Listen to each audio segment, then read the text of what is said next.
need to go to meet with or get sworn in by Katrina, the town clerk. And I will work that out with Katrina on how best to do that, especially during COVID, and we'll probably schedule a time, a couple of days for that, if that's all right with you all. No action that's really being taken today, so there's no need for a chair. So we don't need to have that discussion, if that makes sense to everyone. And maybe for introductions for people that are new, since there's four of you that are new. I'm Jeremy Martin. I'm the Planning and Development Director for the town. I've been here for 3 years. I came from the city of Bangor, where I worked for about 20 years. Management level and the permitting and inspection side of land use planning. And yeah, it's been awesome coming to Camden. And now we have, I oversee the planning development department. The planning board is my, I'm the staff to you folks, and I provide you guidance. And, you know, as you work through site plan applications, subdivision approvals, amendments to both of those type of plans or projects. And we also work on comp plan stuff, though we haven't done much of that lately, and we do need to start working on some of that. Amendments to address sea level rise and climate change is an important thing that the town needs to address. We're doing a lot of work in that regard, and a lot of the work that the town does needs to be consistent with the town's comprehensive plan. So a good place to start is addressing some of those issues, and we'll be working on that in the coming months. And it is a process to do that. So, you know, hearings and all those kinds of things. So, and they need to get approved by voters. So it is a process. There's no way to do any of those kinds of things for the June town meeting. We're going to be lucky to get through a couple of the zoning ordinance amendments that are currently in the works. I also have an individual property owner that would like a zoning amendment looked at. That timing of this is challenging sometimes to meet to the June meeting. We have to have warrant language finalized through the select board level 60 days before that June town meeting. That's to get ballots prepared and et cetera, and comply with state law for that. Any zoning ordinance has to go through 2 public hearings, a public hearing with the planning board and then a public hearing with the select board. And there's timing and public notice requirements and all the like. So it's a real, we're squeezing a lot here, I think, in the next couple of months, but I think we can do it. Just looking at a couple of amendments. So, and again, we got Mark Siegenthaler. He's Ethan and Matt, you guys kind of came in a little late, or you came in right on time, actually. Mark, Ethan, and Matt have been on the board since I've been in Camden and working with the planning board. Mark's been on the board a little bit longer. I don't know how long, but so now we have Anita, Pat Chen, Andy Smith, and Chris Rowe. Anita and Chris were appointed as full members by the select board on Tuesday night. Andy and Pat were appointed as the alternates. I will say, in my experience working with this board, alternates have every voice and you know, as a voting member does in discussion on projects. You just don't get to vote on them unless someone has a potential conflict of interest or someone can't attend. You guys can vote. So that's where we are. We'll do elections next time around. There are, just so you know, there are no site plan applications in the works that I'm aware of right now. So I think right now we can focus on doing what is another significant part of planning board work. And that is working on, again, comprehensive plan type of issues and zoning amendments or map amendments. And since we're talking zoning amendments do need to be consistent with the comp plan. There's a regulatory framework that's laid out in state law and how these things work and how the process to amend your zoning ordinance has to play out. And in our comp plan, there's a lot of emphasis on housing affordability, availability issues, workforce issues in town. And that's an economic development issue. It's a community development issue, tax base issue. It's everything. And it's important. And I think everyone realizes in the mid coast, I mean, really from Bar Harbor to Kittery, housing is an issue, affordable wise and availability wise. Prior to COVID, building construction costs were up about, as I understand, $300 a square foot. If you can imagine building 1,000 square foot home and it costs you $300,000, it is very challenging. And then throw in the increase of labor now and materials. I got to believe that price is up at 400, would be my guess. I mean, it's crazy. So we need to address housing issues in town. And last year we did we amended the ordinance to include accessory apartments. We expanded where those were allowed. We changed the criteria of those, which I think has been good. We've seen, I will say we've done that. We've seen, I don't know the numbers, maybe half dozen to a dozen new accessory apartments coming into town. And I can't tell you for certain if those, I just didn't look at it from that perspective, whether or not what we did, made more of those come. I just don't know. I didn't look at it from that perspective. But so people are adding accessory apartments. These are not short-term rentals. I will say people in town are concerned about short-term rentals. The town is looking at options to address short-term rentals, just so you know. So because again, it's about workforce housing and availability and affordability in town. And so that's that. One of the options, and when you look at housing and trying to increase density, it's about, again, increasing density, reducing lot sizes, giving more opportunity for people to do things on their property, adding another accessory apartment or another house onto a lot, or dividing a lot, getting the lot sizes down. Right now, the village extension, and let me see if I can share my screen. I've never done this from this, so let me see. Hey, Jeremy. Yes, sir. This is Ethan. Just because because I came in late, but I really I haven't met any of the new members. Go at it. And I'd be thrilled to hear just a little blurb from each of them about their interest in whatever for joining the board. Perfect. That'll buy you some time to get your stuff together. Matt Siegel, how do I share my screen on this one? It should be the green button on the bottom to share screen. Oh, yeah. I was looking at it. And then you click on that. Perfect. It'll give you thumbnails of what's perfect on your, there you go. Thank you, sir. That's our IT expert right there. So yeah. I think it was the NYU on his email. Notice I changed that fast. All right. So maybe, Anita, you want to just start off try to brief just summary of who you are and why you want to be on the board? And thanks, Ethan. That's great. I've been in Camden since 1993, and my involvement with the town began, of course, with the schools, because my children were in preschool when we arrived, and now they're well on their way in adulthood, and they're both over 30. So I kind of segued to being involved with the town and Pathways Committee and various other things in the town. And then as soon as my kids graduated the last kids graduated from high school, I applied for the select board and I got in. So I served from 2007 to 2010. I don't even have that application in front of me. I don't know if you do, Jeremy, but I kind of listed off a number of the ways I was involved. I don't. So I've been involved in a number of different planning things that the town has done, transportation and the mid-coast. Well, you don't have it.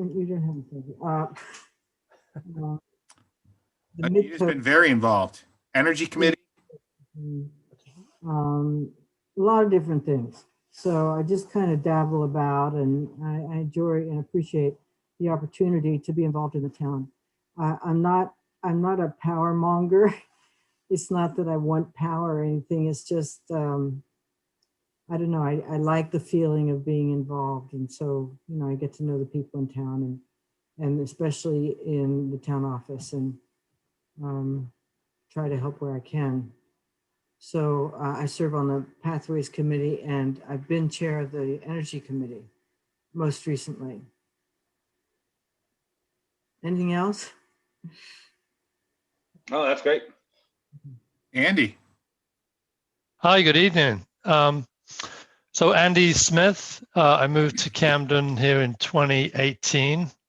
My wife and I were actually living down in Annapolis, and we adopted a sibling group of 3 children. And we were living down there, and the school system wasn't really, what we wanted it to be, and we decided that we were going to move. And for the kids and, for a nice place to raise them with a good school system. And my wife, Sally, actually in the 80s worked on the schooner Roseway in Camden. And so we had some friends and connections in Camden, and we just decided to come here, and here we are.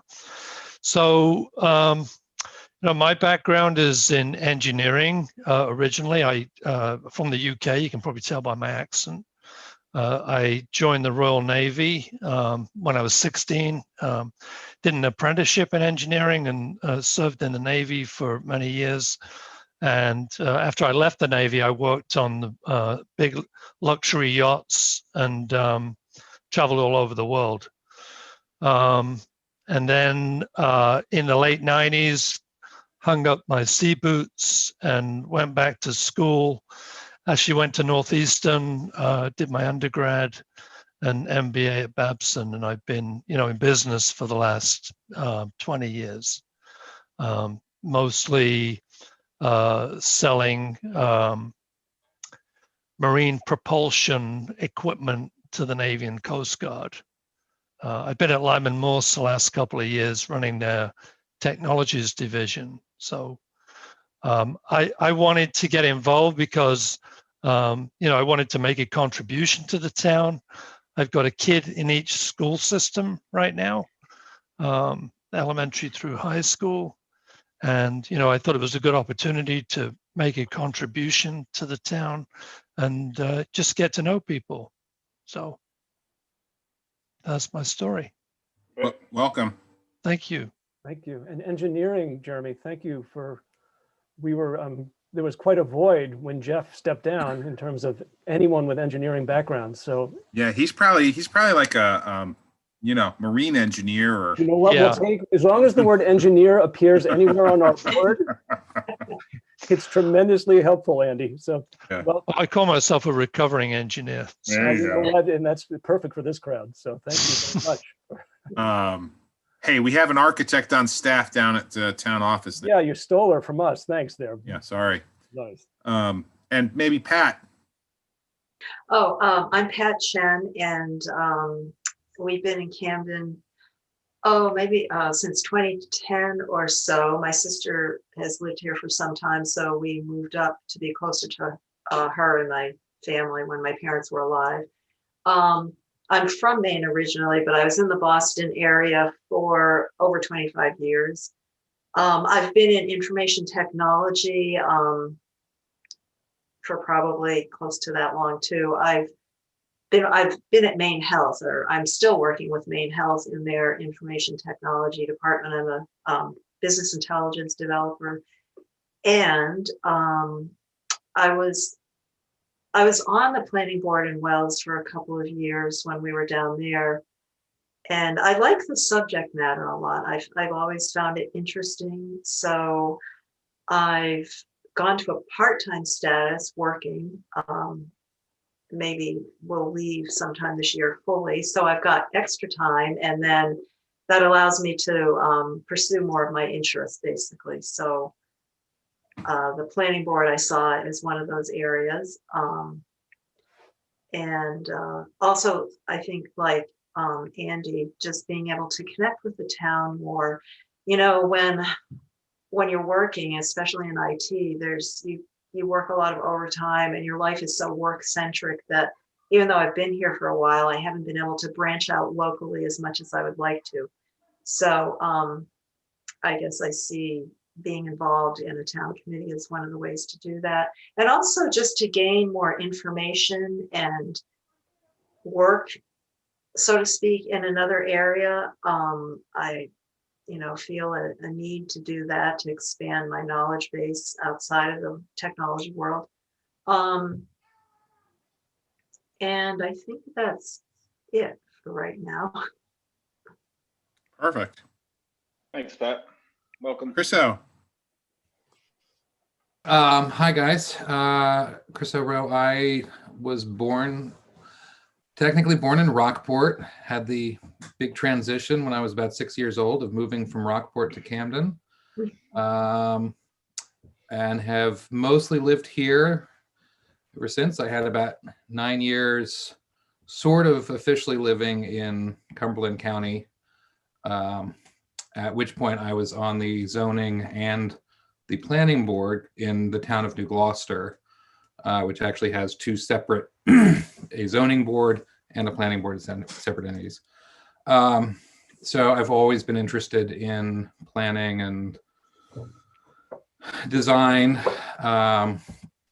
Most recently back in here, I've been back in Camden's for 7 years, something like that, full time.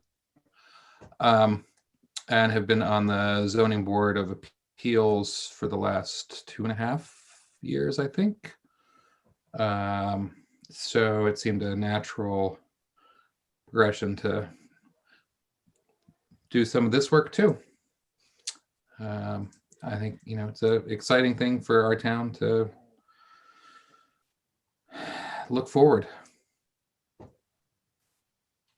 Great.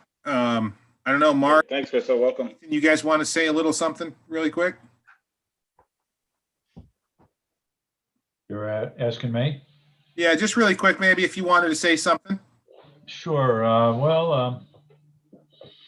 See, I've been a resident here about 35 years and been on the zoning board in the past, and been on the planning board for I don't know how many years. I want to guess 6. How long have you been here, Jeremy? In for the town of Camden? Yes, Just 3 years. 3 years. So Yeah, it feels so much longer than that. I'd say I've been on the board 6 years. Mhm. I'm on the harbor committee also. I've had several different businesses in town, and that's about it. What businesses, Mark? Oh, I used to have a marine store down on the wharf. I had ice cream shop. I had Miss Plums in Rockport. I'm in real estate. Didn't you grow Christmas trees too, Mark? Oh yeah, I had a Christmas tree farm in Lincolnville. Yep. I still have a gift certificate for Miss Plums. Is that valid with anything? Turn it in I for rum cake from Jeannie. Rum cake from Jeannie. That's how you can, No. that's how you can cash that in. I tried to use it for the vet. They wouldn't accept it. No, just the rum cake. So I always have yard sales. So if you want to bring that gift certificate, we can work that out. That's awesome. Matt. Hi, I'm Matt Siegel. And I didn't own Miss Plums, but I do also have a gift certificate, Chriso. So we got to figure out how to coordinate that. My background is in technology and education. So I worked previously for a small company called Google. And part of my work with them involved urban planning. So I work with Jeremy and this crowd here, it's been fabulous in terms of looking into the future and figuring out how we can develop a town that is beautiful and sustainable and good for the people that are here, but also to bring life to it in the future. And so part of that is I'm also serving on, what do we call it now, Jeremy? It's the Mid-Coast, it had broadband task force. So Yeah, one of something my like other, that. yes, thank you, sir. One of my other responsibilities is to try and bring high-speed internet broadband to the mid-coast. And just so maybe jumping on that really quick, we're working with a number of towns, and we think we're going to be working with Rockland and Hope and Lincolnville and Union. Yeah, I think at some point it's going to spin its head and be on our plate here in planning in some capacity. Yeah. That might be infrastructure building. That might be, because we're not going to be involved in any of the bond issues or any of the kind of municipal aspects. No. But just so people know, I think it's a pretty neat thing we're trying to do regionally is try to bring fiber and broadband to folks. Man, I think the best part of that, Jeremy, is in terms of a group like this, is how nicely everyone has been playing together. So that's really encouraging to have the different municipalities interested and engaged actively in this particular enterprise. Yeah. Yeah. Ethan. Yep. So my name's Ethan Shaw. I moved to Camden in 2015 from Belfast, where I lived there since 2010. Formerly, like Chriso and Mark, served on the zoning board here, and just graduated to the planning board.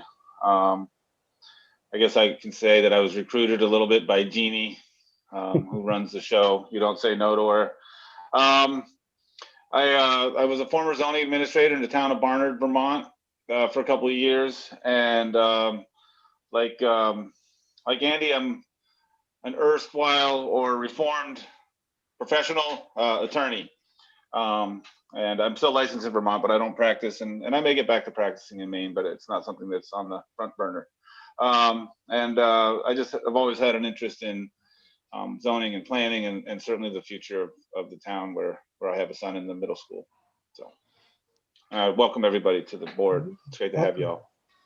Perfect. Thank you. Really quick, Anita, before I get to you, and then we got Mark Ratner there, who's a select board liaison to the planning board. Mark, I think tunes into about every planning board meeting that we have. Doesn't say much, I think he does his role as a liaison pretty well.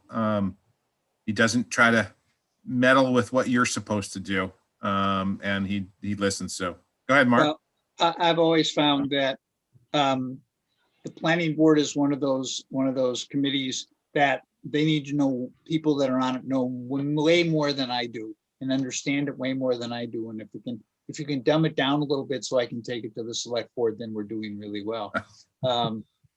My history, I've been on the select board for 5 years. Previous to that, I was on the energy committee with Anita. I was on the Opera House committee. I've been here 13, 14 years, vacation since the early 80s. Came here from Los Angeles, where I worked in the entertainment business. I was a vice president at Warner Brothers Records. And, so I've tried to corrupt the youth of America for many, many years. And now I'm just trying to do it to the town. But it's fascinating to watch this. Although sometimes I must admit, I describe watching the meeting sometimes as watching paint dry. That is my nickname for the planning board. So, Thanks, Mark. Thank you. I would say I had a great time reading the applications of the new members. We voted on you, of course, the other night. And thank you for doing this. It's a tough job, and we really appreciate your commitment and your work. It's one of the toughest committees because you really have to deal with intricate things, and it takes a lot of work and a lot of understanding. So I and everybody else on the select board really appreciate your work. Thanks, Mark, and way to endear yourself to the board. Yeah, And to my profession. In a painterly way, yes. And to my profession. Hey, I always speak the truth. What can I say? It's Awesome. But I try to not have my eyes glaze over. I try to keep an interested look as I watch. I don't understand how you can say that when we talk about ground cover and tensile strength and retaining walls. Come on, Mark.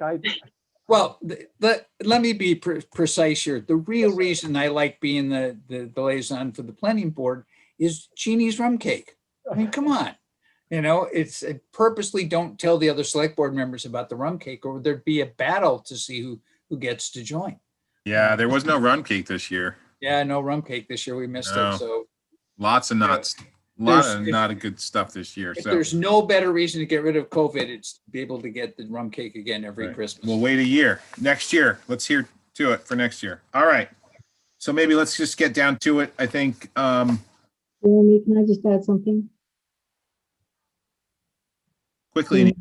Yeah. Yes. I just want to mention that I am mentally comfortable in this space of planning and zoning and all that because my father was a planned unit developer in Maryland and did a 4,000 acre planned unit development and was doing that when I grew up. So I you know, sitting on his lap, I learned a lot. Just wanted to mention- 4,000 acre development. I get that. I lived in DC for a while, so I know those are out there in Gaithersburg and Montgomery County, Maryland. with a very strong environmental ethic, with a lake and a golf course and all kinds of good Of stuff. course.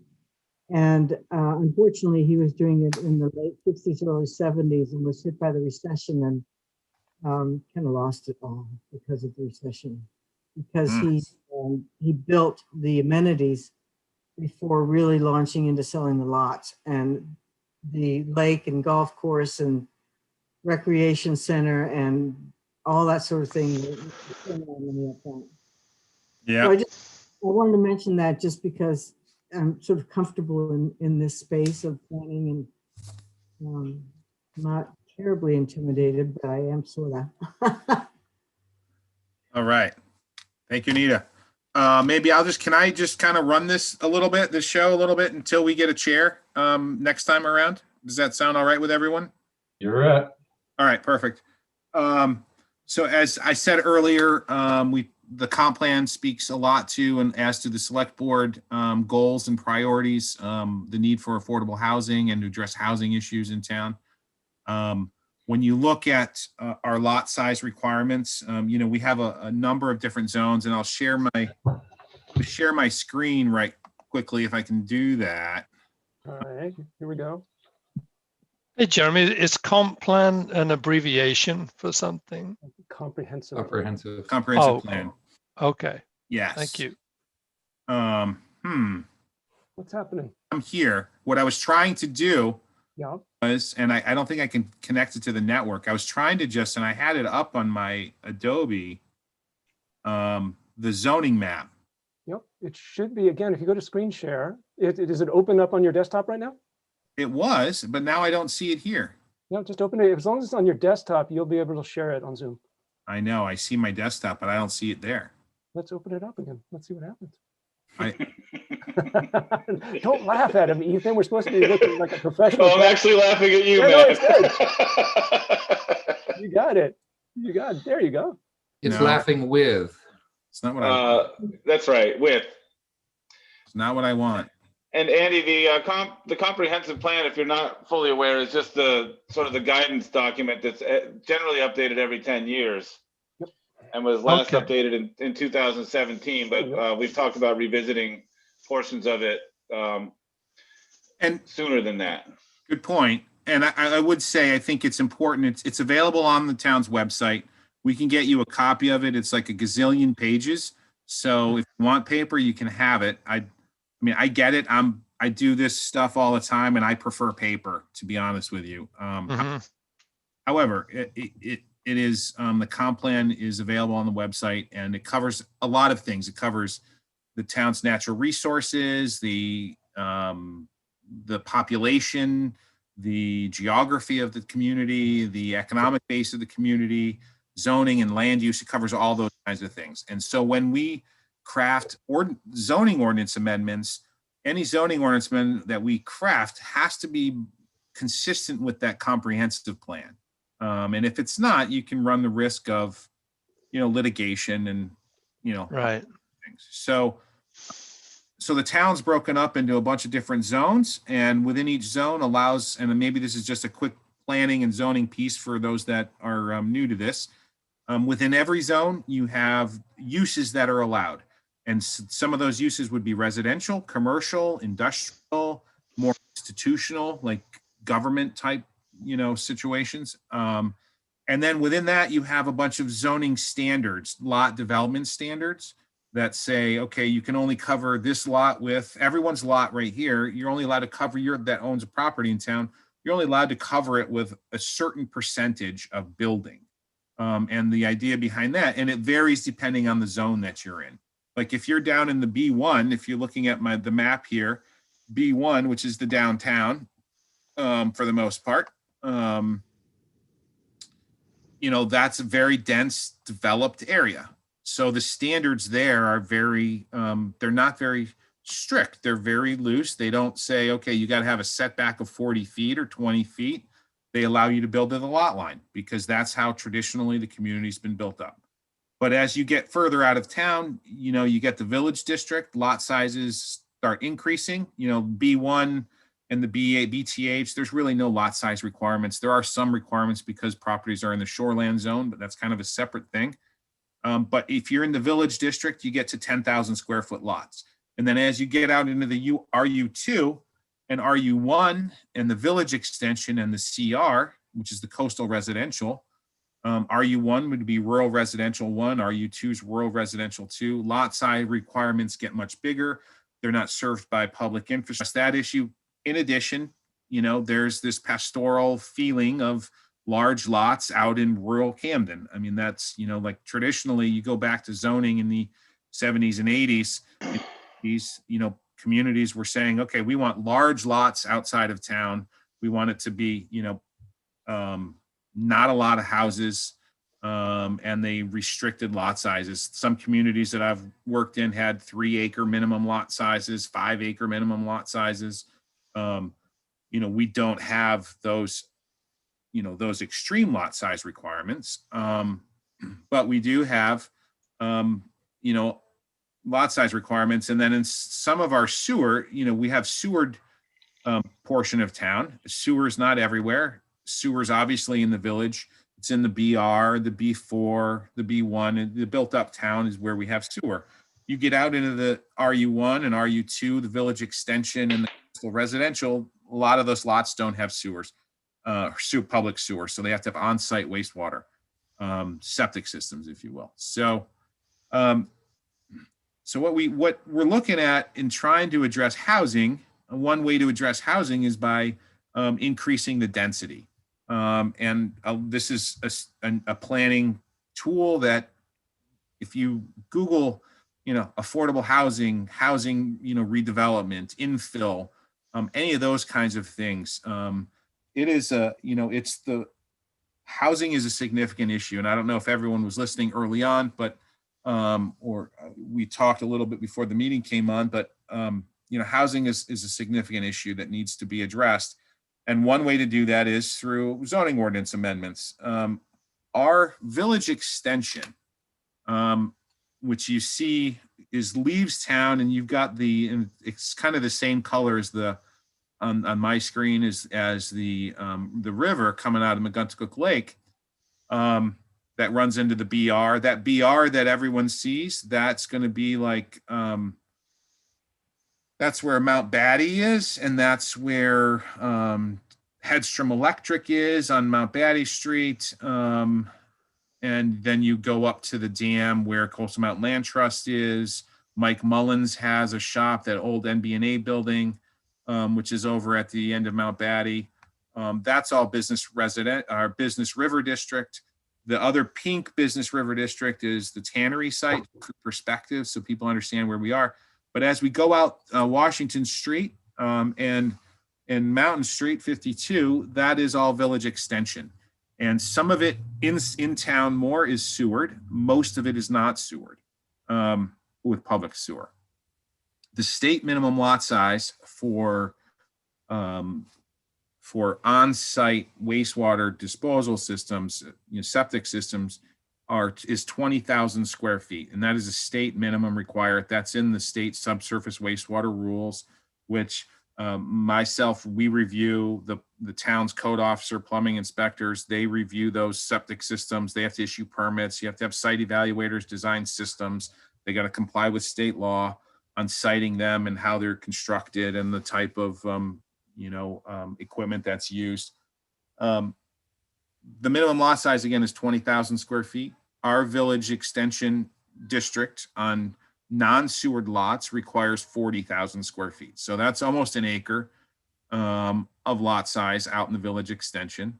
And the minimum frontage requirement, street frontage requirement, then there's a number of ways to get street frontage, and that's something that I'm going to try to deal with in the future. Our street frontage requirement is very awkward, and it's a Camden, I will say, as much as we Camden's, the way we handle street frontage is very liberal. So people are allowed to develop their back lots quite easily under our zoning ordinance. And I think people would recognize that if you drive around town, you can see lots that are kind of tucked in behind. Oftentimes they're called flag lots. But I'd like to streamline and kind of clarify that process in the future. But so street frontage requirements in the village extension is currently on a non-sewered lot is 100 feet. And you have to have a minimum lot size of 40,000 square feet. And what I would like to do, and this addresses, again, housing, and it would, people call our office all the time about what's the minimum lot size, in the village extension, or what's the minimum lot size here, because we're trying to maybe buy a house lot, and build a house, or like to sell off a lot. And so again, it's 40,000 square feet. That's almost an acre, 100 feet of frontage. If they're on sewer, it's 75 feet of frontage and 10,000 square feet on this public sewer. What I'm proposing to at least try to, again, this is one of the mechanisms and means that communities have to try to spur residential development. We don't have funds to provide, developers to try to, develop a housing project. We really don't have any ability to do that. So one idea is to try to just give people more opportunity to do things with their property. And again, we addressed accessory apartments better in our ordinance last year. And what I'm recommending and proposing is that we look at this and just reduce that minimum lot size from 40,000 square feet to the state minimum requirement of 20,000 square feet. It still complies with all of the septic rules, the wastewater rules, all still have to be complied with, and reduce the lot size, the frontage requirement from 100 to 75 feet. Just so you know, I looked at a lot of these lots, and I can't give you a number on how many properties would benefit from this, or how many additional lots could be created. But I have Leticia at Knox County GIS working on providing me with with a map that would show us how many lots could be created in essence if we did this. And I think it's a really good thing. We're not looking at doing this in the RU1.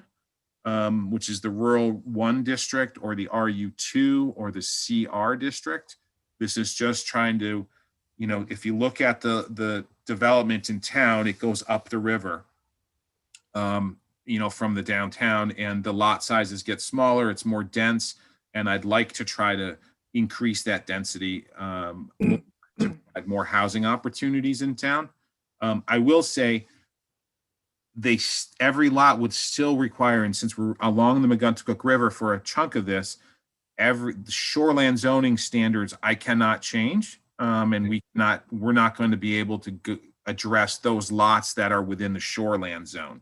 And the shoreland zone are lots that are within 250 feet of the normal high water of the Megunticook River. So no matter what we do, if we change the standard for the village extension like I'm proposing, the standard still applies. The regular lot size still applies for those lots in the shoreland zone, because those are state minimum standards, and we can't go less than the state minimum standards for those lots.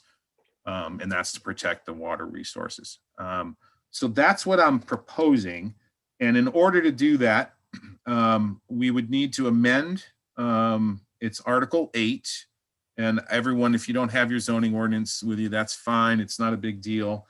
It would be amending Article 8, which is the district regulations. So every one of these zoning districts has a section in the district regulation section, and that's Article 8. And so in Article 8, Section 6 is the village extension zone. And within that E, would be the standards. And what I would do, and you'd go to the table, and E is the table, and those are things like ground coverage or building coverage and setbacks and those kinds of things, would be to recommend to amend the table where it says for residential only. If you notice that it does allow commercial in the village extension, and there, if you look in the districts, it does allow commercial uses. I would not do this for commercial properties. So if someone wanted to develop a commercial lot in the village extension and develop that lot commercially, they'd still be required to comply with the current zoning requirement. I would not propose to amend that, because it is important to buffer and try to mitigate issues between commercial properties and residential properties. And there's no, there's no reason to lower the commercial property or non-residential use standards. So I'd recommend that we, for non-sewer residential lots, go from 40,000 square feet to 20,000 square feet. And then in the minimum street frontage portion of the table, go from, for non-sewered residential lots, go from 100 feet to 75 feet. And that's what I'm recommending. We had the board, we had talked about trying to look at this issue. I know my department has talked about it for years, about trying to do this, and we just never have. I mean, right now we are in a housing crisis. I mean, my wife and I, honestly, we're in Belfast and we're looking for property from Belfast to, and we own our house in Belfast, but we're looking at property from Belfast to Camden and Hope. And there's not a lot of property available. And people, you know, we have to provide some opportunity. Camden's a dynamic community. We need some housing. We need workers here. And we got to keep this community viable and alive. And again, one way to do that is try to address housing issues and increase density. So that's what I'm proposing. Again, Anita, or Leticia, sorry, Anita. Leticia from the county is working on a map, and I'm going to get that to you as soon as possible. She thought she could have it to me within the week. It'll probably be midweek next week would be my guess. And that would just highlight which lots could benefit from this. And how this happens, just so you know, there's a process, and there's a lot of timing that needs to play out again to get to the June ballot. And you kind of have one shot at this, and it kind of happens pretty rapidly. And I might have been talking to Anita earlier before the meeting went live, but and I don't know if anyone else heard it, but it's almost as if you have to, and I'm a planner, but you almost have to plan all of these zoning amendments out many, many years because of the process that it takes to go through the town meeting form of government. And these things all have to go to voters, and there's a hearing process. It goes to the planning board as a public hearing. Then it would go to the select board to a hearing. The select board would then, you know, have that public hearing. They would then make sure the warrant language is right for what goes to town vote.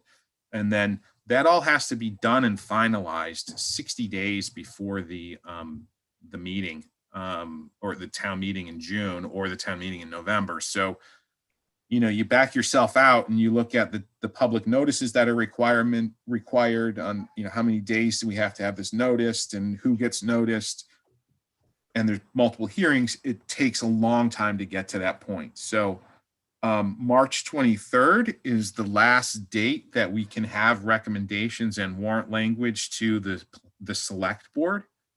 And that, I know it's January, but it's the end of January almost, and that's just 2 months away.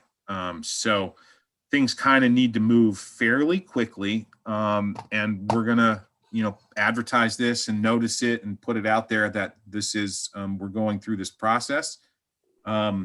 What I'd like to do is to hopefully have final, like the actual ordinance language done, so you can see what has to happen is we have to develop an ordinance that says, okay, this is the current ordinance and this is being stricken and it's being changed to this. So we need to have that language done. And that's what I do based on your input and your thoughts and community's input as well. I've had no comments on this yet. So I know it's just starting. I'll try to reach out to the media to try to get them to at least write a little story about it, because I think it's important to have the community engaged, and oftentimes people miss these kinds of things happening if we just post it where we're required to post it.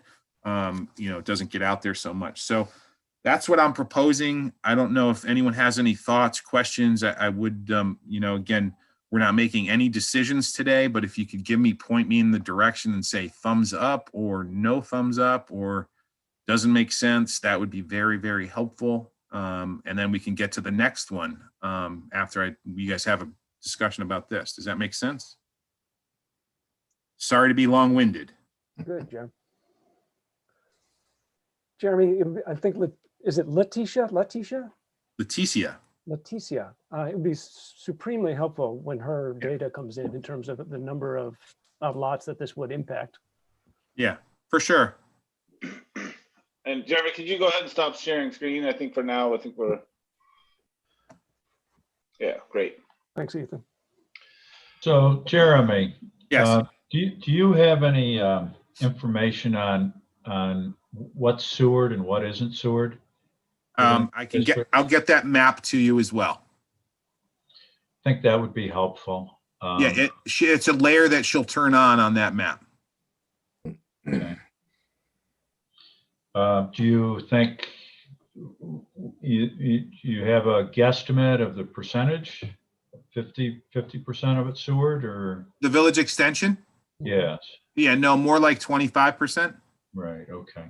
Yep. And it's kind of where you think it is, Mark. If you look at that map again, you can kind of see how dense if you want me to show it again, I can, but you can see where, I have a good idea. You look at Pleasant Ridge. Right. And going up Washington Street there. Yeah. Yeah. Yep. Exactly. Yeah. Do you guys see my arrow? Mm-hmm. Yeah. So, it's kind of obvious kind of where the village extension is Seward. So you see where I am here? That would be like Cahoe did a subdivision right there, right? And that's all Seward. And then you got Matthew John, you got sewer in there. And so, I'll definitely give you all have a map on what's Seward. That'll be included, Mark. Thanks, Mark, for raising that question. And Jeremy, forgive my ignorance. Can I stop sharing? Yeah. Forgive my ignorance for how things are done, but is there also a public works sewer committee or anybody that's talking about extending the sewer lines? Is that something that's in the works at all? Honestly, I've had this conversation a little bit, and it's just been not in depth with Dave Bolstridge, the wastewater treatment plant superintendent.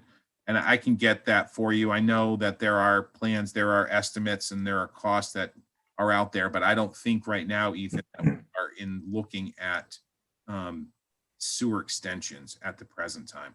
Okay, it seems like if we're talking about affordable housing and lot size and everything else, the sewer would be a critical part of that as far as making, affordability and everything else. And maybe that's somewhere we should, it just feels like I don't want to just run down one road, one hand, and then not be looking at the other hand and see what that's doing. No, I get that. I will say, we have a request for expressions of interest out for the Sagamore Farm property that the town owns right now. And I have, that's coming due at the end of the month. And I've been talking to folks that are interested in doing something with that property. If anyone doesn't know, this is as you go out before you get to the state park, where the town solar farm is. The town owns 74 acres there. There's some mountain bike trails in there. It's a pretty spectacular piece of property. We've owned it for like 75 years. And we've mined some gravel out of there. DOT used it at one point. I think an adjacent property used it at some point. It's just, we did some wetland work's been done on it. Some DOT traffic permitting assessments been done on it to see what options are out there. The CDAC, which is our Economic and Community Development Committee, has been looking at that property. That was really high up on their list of priorities years ago to develop, to have something done up there with it to create either jobs or the CDAC was looking at jobs. but housing's been a big issue. So there's been a handful of folks that have expressed interest on housing development up there. And I do know that they're looking at a private sewer extension up in there. So, I mean, there are people talking, Ethan, about sewer extensions and those kinds of things. It's super expensive. And, you know, we're undertaking a massive rebuild of our wastewater treatment plant. I do know that they built in some capacity levels. I don't know the extent on what was built into that, but I'm sure Dave Bolstridge has been in this field for a long time. I'm sure he's right up on where, you know, thinking what's potentially available. We've got a lot of ledge in Camden. Ledge is hard to deal with when you're dealing with sewer. So Also when you're dealing with septic though. fair. I want to remind them that the town solar array is there as well. What's that? You might want to remind them that the I town did. solar array is there. Yeah. So, Jeremy, I mean, what you know, what concerns me about this concept is the you know, what we're trying to do is create affordable housing for the workforce. Well, that's one thing that we're trying to do. Yes. Okay, but what the unintended consequences may be investors just coming in and expanding the vacation rental market. And, you know, I think we have to be careful about how that all plays out. The reason this is desirable, the reason real estate is out of control right now is because people are leaving dense populated areas to come here. So for us to create a densely populated area kind of undermines what the value of this area really holds. Well, I hear you, and I will say that's why I did not look at the RU1 or the RU2 or the coastal residential, because that's very, very different. If you look at just the, you know, the development patterns that are out there in the Village Extension District, they're very different than the RU1 and the RU2 and the CR, which I completely, I get what you're saying.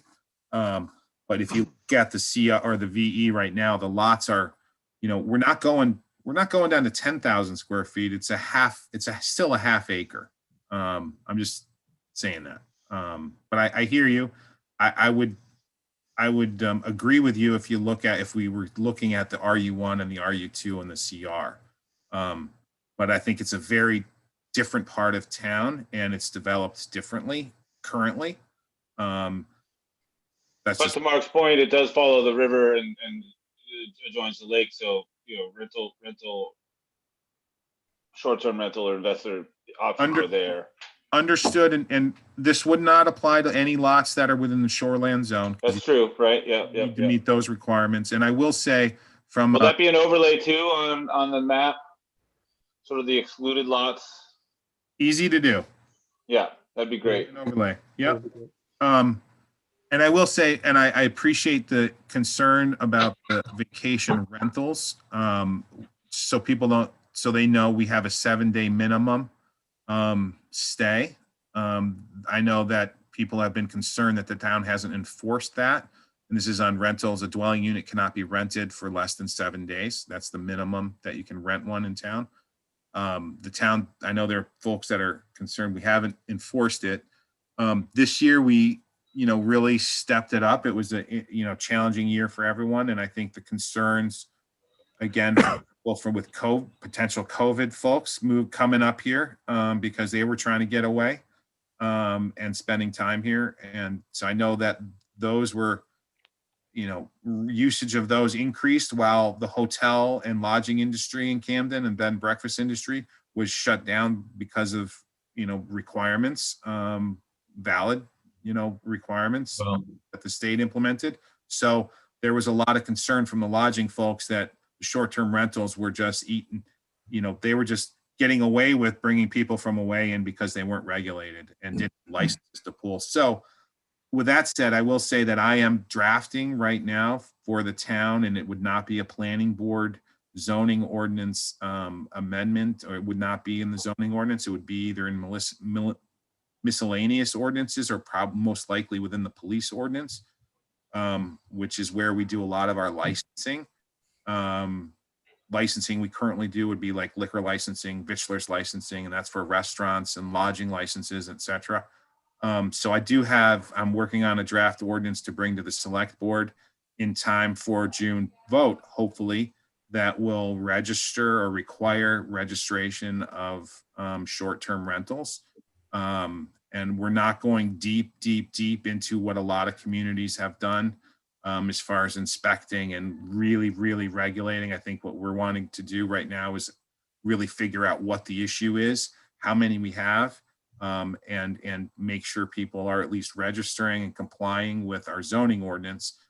We would not be likely doing life safety inspections and those kinds of things. That requires a whole different level of ordinance. And I think right now the way to get at it is this way. And I've been, again, tasked with doing that by the town manager and folks. So basically what you're doing there is trying to circumvent the planning board and public input on this. No, not at all, because your dwelling unit is going to stay the same. We're not changing right now any proposal to change the 7 day minimum. But you're having, this is much like a license. This is a licensing ordinance. There is a public process that plays out. There's public hearings. There's notice requirements. This is not, much like we did the food sovereignty law did not go through the zoning ordinance. That food sovereignty law allows anyone in their home to have a home-based kitchen without regard to zoning requirements. And they're allowed to do that as a home-based business. They don't have to get licensed by the state. They don't need to get licensed by the town. They can, at their house, make pies and sell them out their door. That's technically a land use issue. That they're allowed to do that by law, by the food sovereignty ordinance that the voters passed. So I wouldn't say it's a skirting of the process or public hearing. I mean, CDAC has been concerned about short-term rentals. The planning board's been concerned about it. The select board has been concerned about it. The lodging industry is concerned about it. They're saying we're regulated to get, yes, they have to get use permits, but they're regulated by a licensing ordinance. So that's what this really is it's a licensing ordinance. It's just license, short-term rentals. Well, and I understand that. And, I have vacation rentals, and it doesn't necessarily mean I like them. All right. But it's just at times it becomes a necessity. And I think there are two different types of vacation rentals. There are homeowners that subsidize their taxes by renting their house for a week or two. And then there are investors that buy up property and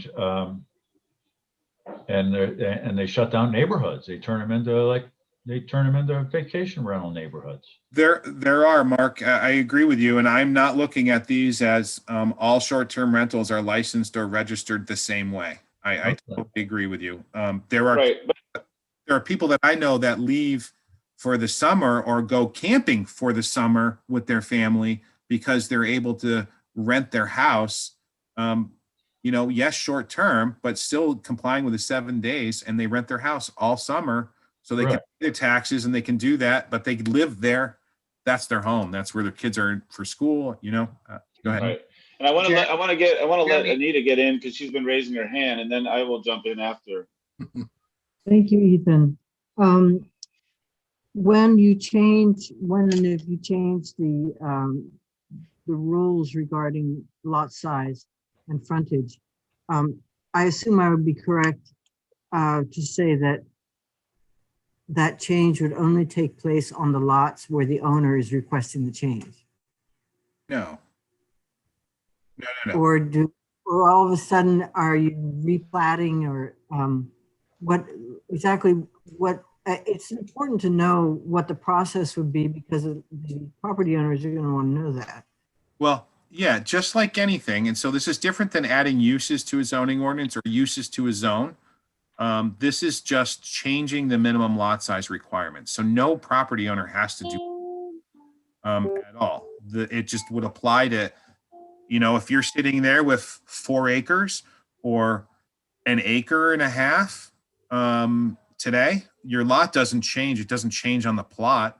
It's just in the zoning ordinance, it says that the minimum lot size for your lot is now 20,000 instead of 40,000. And if you had an acre and a half and your setbacks still are required, right? If someone draws a new line in a certain location to say they want to sell off if we do this, a 20,000 square foot lot, they still have to meet the setback requirements for their existing house. That line has to comply with, all of the current requirements. So again, no property owner would need to do anything. It would just be that that is the new minimum lot size. And Right. A property owner who wishes to do this, let's say they want to move out of town and they want to get the most they can to the lot or whatever, then they can proceed and change the configuration of the lot to fit this zone. And but other than that, the owners don't have any requirement to change the lot size, right? Yeah, No, in the end, it's a benefit to the owners only because they have more options with what they can do, but nothing is imposed on them. right, That's the way I look at it from that perspective. right.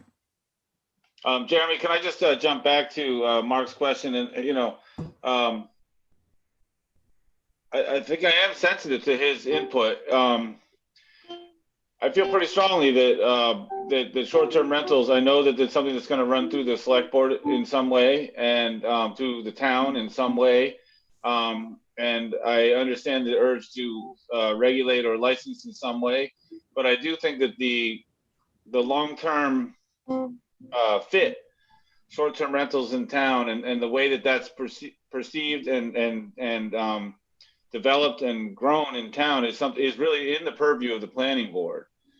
And I would like to see whether there's something that runs parallel to the initiative that you're proposing with licensure or whatever. It's a sticky issue, but I do really feel very strongly that short-term rentals is the purview of the planning board more than any other board in town. And to Mark's point of circumventing the board with a licensor type thing, I am sensitive to his concerns on that. Point taken. I hear you. Mark Ratner, did you want to say something? The only thing I would add about, we've had discussions about this because it's come before us a number of times over the years. And the one thing I think that the current board is pretty much in agreement is there's a definite difference between people that own their houses and regulating that and people that are renting unlived in houses. And want to make sure that line stays really strong between the two.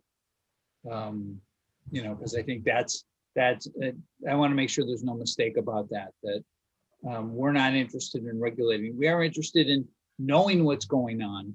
And this is more, I think this first step is more about who's renting, how many people are renting, what's going on. Because the only way we've been able to tell up to now is by having our different town employees monitor, the rental sites to know who's actually renting things. And it's not an effective thing. So we just want to know what's going on because there are rules in terms of if you're renting, there's certain payments and stuff involved.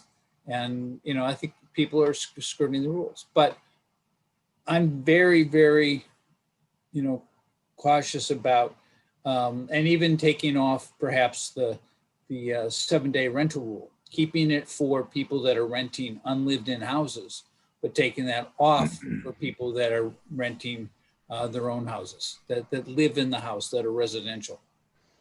So that's where I stand. I think that's where most of the board stands at this point. I will say, and I this is something that I've been thinking about because, I don't spend a lot of time diving into all of, VRBO and Airbnb and HomeAway. But I will tell you that the lodging industry does. And I get it all the time from the lodging industry in town. I get email after email all spring and summer about how many of these, and you should see the number that are renting their places for a night, 2 nights, 3 nights. And it's a lot. And that's impacting, trying to be thriving businesses in town. It's a negative impact, and they see it as a licensing issue. And I see it both ways. And I will say that the Lodging Alliance in town did draft. They hired an attorney, a big law firm out of Portland, to look at what our current ordinance is, look at ways we could, tweak our ordinance. They've developed an ordinance on regulating them. It's a pretty high bar, what they were asking for. And I think it's a big, select board talked about this a year and a half ago. And Even longer than that. yeah. And I mean, it created both sides of this issue were talked about. And so it's definitely something that's, trying to address. And I will say I get it. The one issue I think where I was going to go was the people that live there that rent them. So people on Airbnb, as you know, people rent rooms, right? In our dwelling ordinance, our short-term rental ordinance, well, I don't call it short-term rental ordinance because it's really in a definition about what a dwelling unit is. It says a dwelling unit can't be for less than 7 days. And a dwelling unit is a dwelling unit. A dwelling unit's defined. A dwelling unit is not a room or a suite of rooms. So there's this other thing going on in town that everyone knows, that people rent rooms or they rent an area of their house on Airbnb. It's easy to do. So that's something we're not regulating right now, and we wouldn't, because it's not a dwelling unit. I Right. go down that road. And that does fall under the ordinance as a, what do we call that? A rooming house or Homestay. homestead? So, I mean, And that so is, that's another interesting thing. Homestays, we allow them, but that's like a use that the town has never required someone to get a change of use permit for. So how many homestays are there in town? Right, and this goes back to the point, I think, which is that this is a very complicated issue that Mark is raising as probably very squarely within the planning board purview. And so, as ugly as it's going to be to tackle, I think it's something that we should be tackling. And if there's a licensing issue that goes along with it, that it doesn't change the overall purview of the planning board and our right and our responsibility to make some determinations and recommendations to the select board, I hear you. then I'm fine with talking about that. And this is obviously getting far afield from the planned discussion workshop here. I understand that too, but it did come up. It's important. It's important. It's significantly important. And I really feel like anything that needs to be done on that should be channeled through the planning board and not circumvented. And we all know that the lodging industry does have their own lobbying interest, and they're certainly not underrepresented. So there's the reason why the planning board exists is to open up public hearings, give the public the opportunity to participate in those hearings and give their perspective so that they can be informed, so that the town can be informed, they can be informed, and we can bring that to a public vote. Understood, Ethan. I will say that there are always there's more than one ways to skin a cat, and I'm not going to be the decider on which way that's going to go. I certainly will chat with the town manager and the select board about this type of issue, because it can be exactly what you're saying, but it can also be down the licensing road. And I think there could probably be, and there probably should be, just my professional opinion, kind of a path that takes both of what we're talking about to a point. And because right now there's no way to understand and know how many are here and how many are complying with our requirements. And I will say that what a licensing ordinance or registration ordinance would do is it would give you the data, because there are firms out there that I have been communicating with for many years that can analyze all the platforms out there and can provide us with the 300 some odd short-term rentals that are advertised on Airbnb and VRBO. They can determine which ones are unique. They can determine the exact locations, as much as people that rent them think no one knows where they are. They figure it out. And so in Camden, we could, in theory, go down the road of licensing them, and there's a way that we can guarantee 92 to 94% compliance rate with licensing through what I'm going to propose, so that we could, in theory, know exactly, for the most part, 100% of all the short-term rentals that are happening in Camden, and then we can figure out exactly what they all are, and then address these zoning issues. I'm just throwing that out there as paths that kind of can lead to the same thing, because it is a huge issue. I mean, from so many perspectives, I think everyone's touched on them all. And I think one thing is Camden is unique in that, there are communities like Camden that have had rentals for generations, and people have been coming here short term for generations, sometimes for weeks, sometimes less, but sometimes for the summer. So you've had neighborhoods and parts of town that have thrived all spring, summer, late spring, summer, and fall, and then in the winter they go dark. And so when we talk about dark neighborhoods, it's a very legitimate thing, and I think everyone knows where those neighborhoods are in town. So I think there's many ways to look at it: historical perspective and what's happening now, and protecting neighborhood values and protecting, trying to enable people to stay in Camden, because taxes are what they are, and it's hard to afford houses in town. This gives them an opportunity to, again, pay their taxes and make a little more income. I mean, these are all very valid arguments, and you're right. I mean, it's a community issue, but I think we need to know how many really are out there and how many are currently complying with what our ordinances say. So what? I was just going to say, I think we can go around on this for a long time tonight. I'll just say that this is something I've been looking at and been asked about since I've been on the select board, over 5 years now. And I've looked at cities around the country, cities around the world. It's a major issue everywhere, because Airbnb changed the world. And I don't know that anybody's come up with the perfect solution yet, but it's something we need to try and look at it from every angle. But we could keep going on forever about this. I don't know what else you have planned for tonight, Jeremy. Yeah. I'd just like to point out the fact that, this issue did come up before the planning board in the past. And this is what concerns me, okay?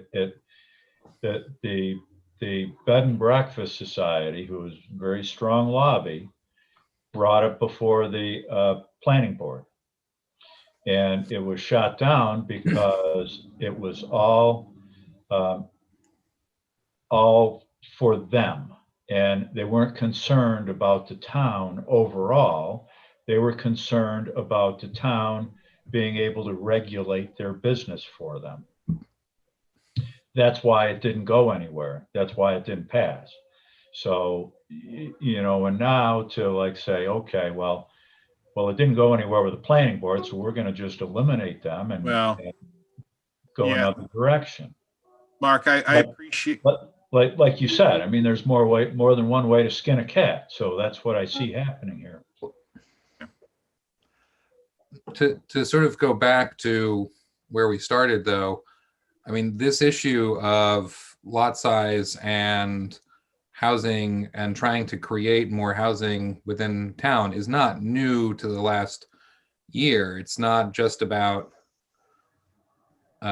people moving again to Maine because of pandemic. It's not just about, this has been we've had a shortage of housing for a long time. And with that, and so we've seen more subdivisions being pushed out into the more rural areas.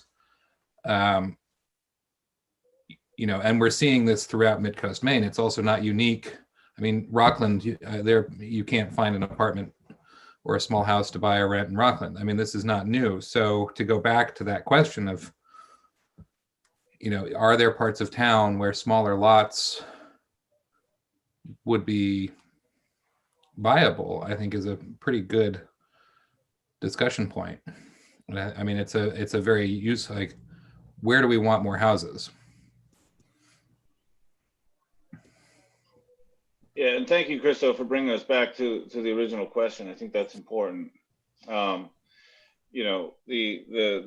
We really were not to get into the discussion of short-term rentals, but Jeremy did throw the bomb in, and I mean, it needs to be discussed. It's just like, yeah, I'm just saying, like, no, but I appreciate it, and I think that's the thing. The part of what my question to Jeremy was going to be on this whole thing was, we're talking about one zoning district in town, which you've identified as being a good candidate for this type of an adjustment, and I see the value in it, and I understand it, and I recognize that a lot of communities are looking at this.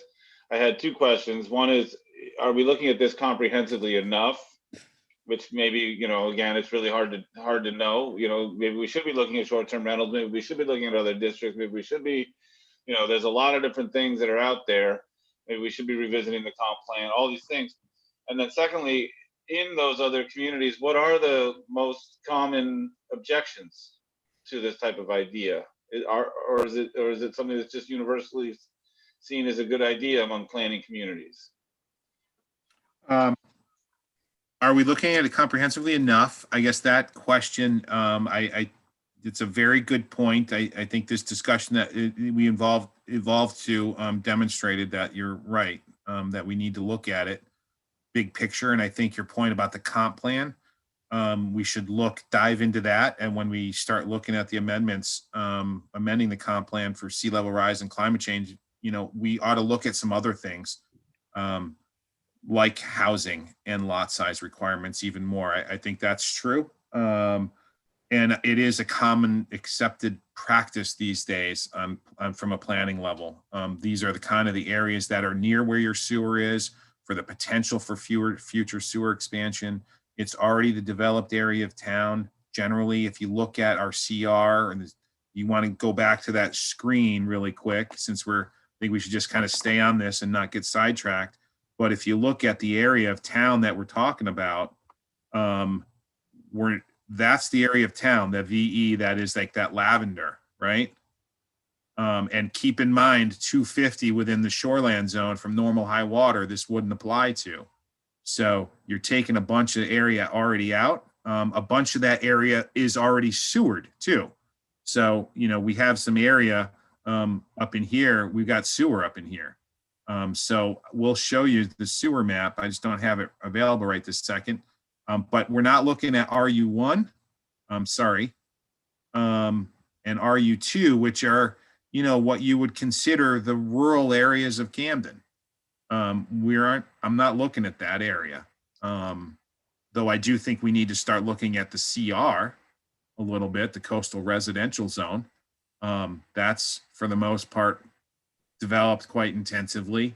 I know there's some quite amazing properties, large estates and properties that make Camden pretty, unique. But I think the CR down south and the CR by Sherman's Point is very different than the CR out past the state park. We ought to look at that too, but I'm not looking at that yet. I was just looking at this village extension area. We're not going out to the Snow Bowl, Hosmer Pond area. So, you look at, there's a big part of town that we're not looking at, we're just looking at the VE. So, And Jeremy, in terms of current lot size and frontage for the adjacent BR and B4, I don't have my zoning ordinance opened up in front of me. yeah, those get really small because those are all sewered. And those are all developed, previously developed, the tannery area. And those are, when we did shoreland zoning, you kind of, this is for other new people's, knowledge. You look at shoreland zoning, which is a state law, state minimum standards that town municipalities must enforce, and that covers areas within 250 feet of normal high water of resources, meaning like the river, the lake, ponds of certain size. Hosmer Pond is regulated, and then you've got this other wetland pond up in here. They call it a wildlife pond. That's regulated under shoreland zoning.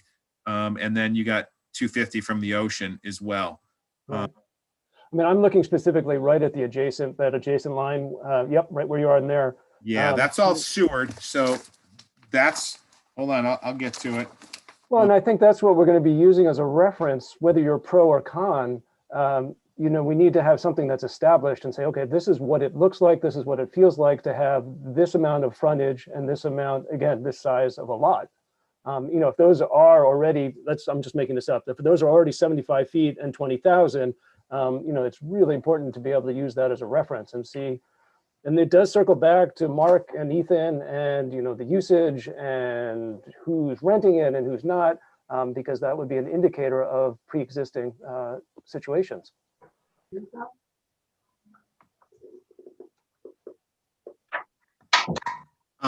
Just, right where you are, Joe. Exactly. just so you guys all know, yeah, those standards are really, let me just hold on. And I was going to point out that subdivisions have minimum requirements as well, like Pleasant Ridge subdivision up in here. Yep. I don't know the minimum lot size requirement, but I'm certain in that zone, in their subdivision, there are minimum lot size requirements that are different than ours or maybe consistent with ours. Those don't change now because of if we change something. There are subdivisions in the VE that have their own standards and own requirements. Jeremy, those are grandfathered? Would that be a, No, what are we going to consider that then?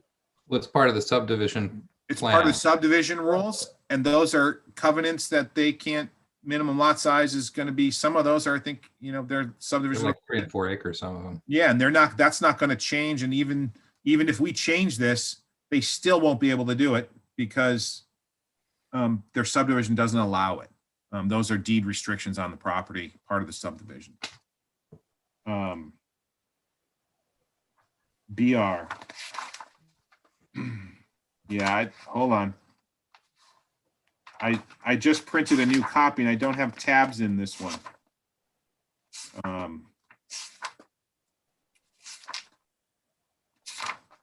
you looking for the Minimum lot area in the BR is none. Yeah. Say again, Jeremy, one more time. Sorry, I missed it. None. There is no minimum lot size. Bro. None. Right. Remember, it's all sewered and tent there. That was all kind of an existing developed area. Yeah. And that was where the town and old development patterns, it was commercial. You look at the tannery, you know, this down here, that was an old mill, right? Yeah. It's all developed. This is where development happened along the rivers historically in Maine. So the standards there are different shoreland zoning wise, not only our ordinance wise, but shoreline zoning wise. The standards are different because the state and their minimum standards recognize that, you know, that's the pre-existing condition. That's the development that has occurred over time. So that's why those standards can be so low. Does that help? Yeah, absolutely. Well, and I'm trying to stay out of the homestay versus Airbnb, VRB, all that stuff. I'm just trying to look at pre-existing conditions, pre-existing development. You know, look at, and as you were pointing out, Jeremy, in terms of those adjacent areas, you know, what has happened over the last X number of years, given the flexibility to build in those areas. You know, so because I'm also speaking on behalf of someone who's going to say, oh my God, you know, it's going to become condo central around here. You know, that's always the fear of every neighbor I have in this, you know, oh my God, they're going to build 1,000 condos here. Yeah. So we want to be able to look at the current geography, the current development as a reference. Right. Yep. I mean, we could use probably a couple hundred condos. Just saying. No, we got Mitch McMillan's man cave. Who needs Right. condos? That's so true. Hold on a second. That's true. So just for the timing on this, you know, I've got to kind of get this going. So my hope is I can try to maybe get some consensus from you all.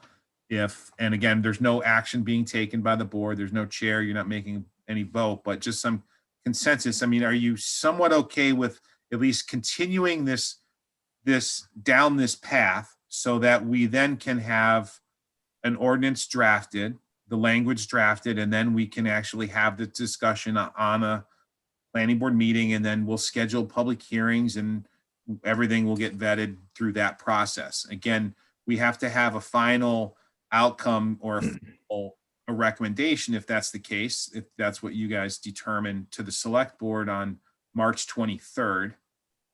So my hope was that I can get you some more information, and I can put information up on the town's website along with the map and proposed changes and kind of a summary of this discussion, put it on the town's website, and give you the GIS map, the sewer location, the shoreland zone overlay, have it out there, and hope to have that language done in final form for you guys next meeting on the 4th of November. And then depending on what transpires from, February, right? yeah, sorry. Did I say March? Did I say March? You said November. Oh, God, no. And Chris almost fell over. So Did that you hear was me it. say He was March? I'm like, "Oh." did I say March? I'm like, wow, I thought March. I thought we met a lot more frequently than that. Yeah, God. God, I want April and May and June and July. you're good.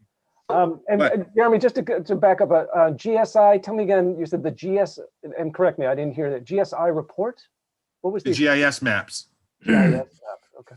Yeah, so Leticia will come up with those maps that show the area that we're talking about and lots that would benefit. Well, I think that's important. I think Yeah. a lot of this zone is, I mean, there are a lot of developments in this zone, which may not be affected at all Right. with this change. But so I think, I don't know. I mean, I'm not warm and fuzzy about it. I'll be honest with you, but. I'm surprised. But- That's fine. I get it.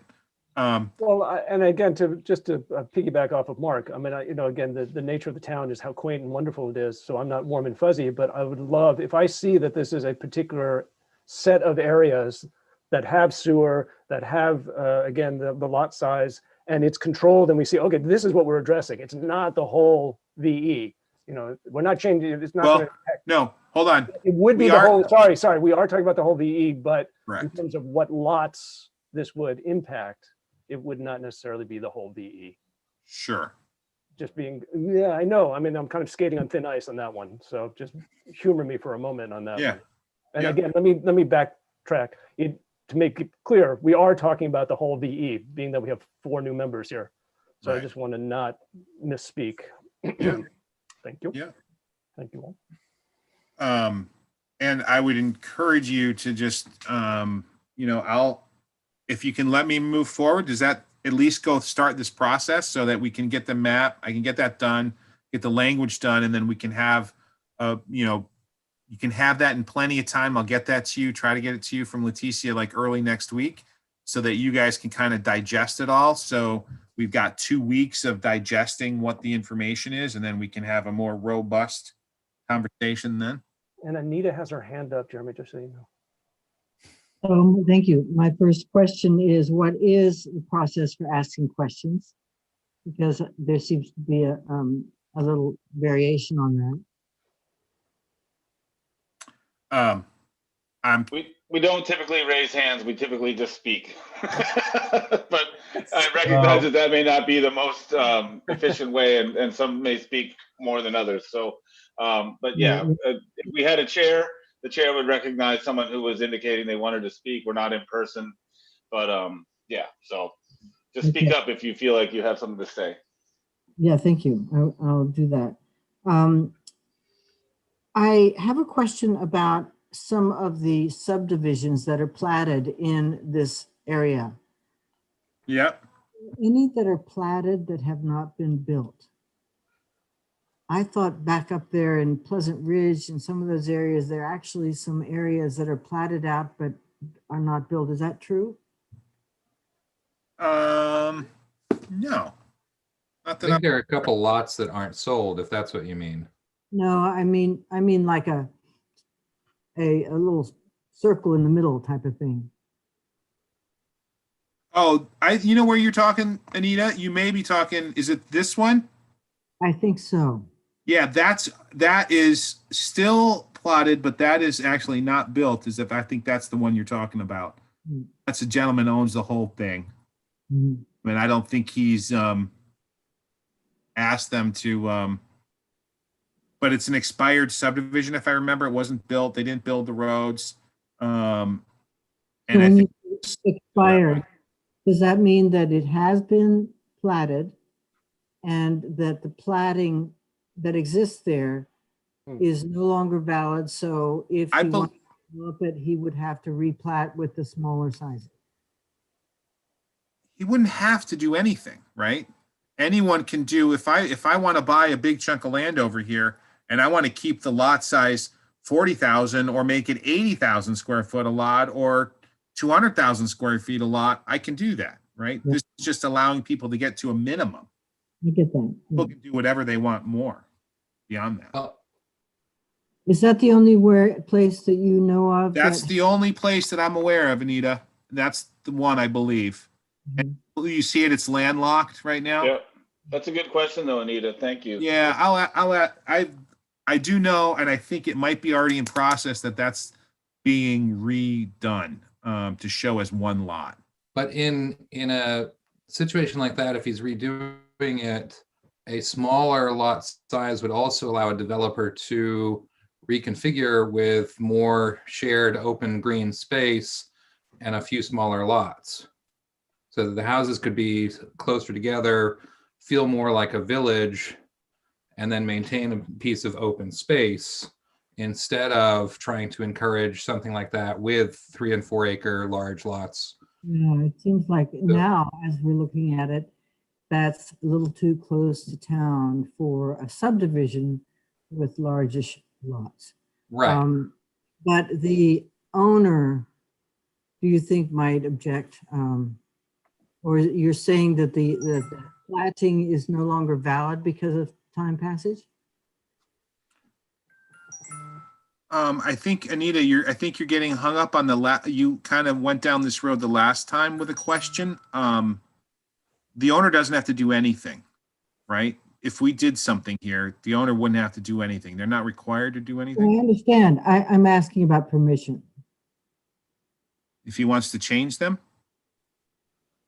If the planning for that subdivision has expired, he would have to Come back for it. reapply regardless, but he could reapply and keep the plan exactly the same as it is. Or if the ordinance was changed, he could reapply and make smaller lots, but that would be his choice, whether he goes smaller or stays the same. But if it's expired, he has to apply anyway, I believe. Jeremy, do you anticipate resistance to this change? I mean, we went down a little rabbit hole a little bit ago. So, I mean, I think all of these discussions can, at any point trigger your neighborhood or community concern, or,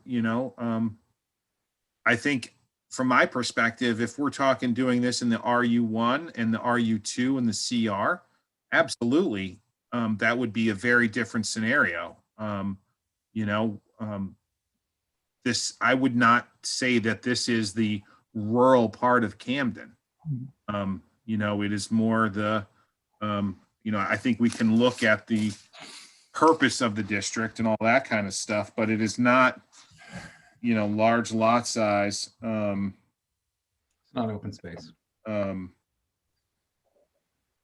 Yeah, I mean, this is where we talk about that this area is going to this new development anticipated in town in the next 10 to 15 years. That's where this area is going to be. If we're talking significant development in the next 10 to 15 years, it's in the village extension area. I mean, we've already kind of laid it out that way. I'm just trying to give it a little more opportunity. That's all that I'm trying to do. So, but yes, going into the RU1 and the RU2, there's no way. I think that would blow very quickly in town. I'm interested to hear if, I know that you're all new and being thrown into the fire, but if Pat and Andy have anything to add to the discussion? Not at this time. I think it'll be interesting to see when we get the overlays that you were talking about, Jeremy. What it looks like then. Yep.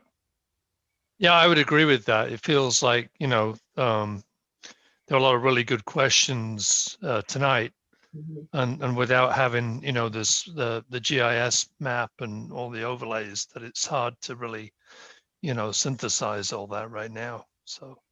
Understood. I agree with that. I mean, I think we've all expressed interest in the maps, and I think that's helpful. All right. My only thing, Jeremy, is I applaud your efforts to work towards solutions. My long-term focus is on a comprehensive approach to affordable housing, and I think we're missing that with this. We're sort of taking bites at the apple as opposed to looking at the whole picture. But I appreciate that this might be one quick and easy way to start moving things in the right direction.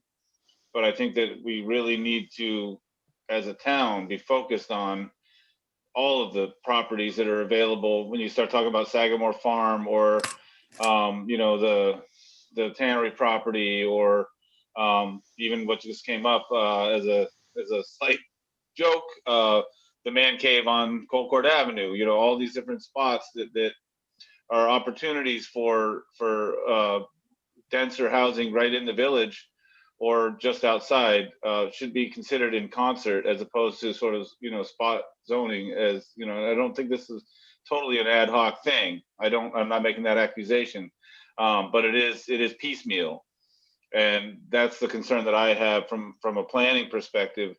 Recognizing that things change so fast, and the comprehensive plan, the idea that that's only updated every 10 years, is alarming to me.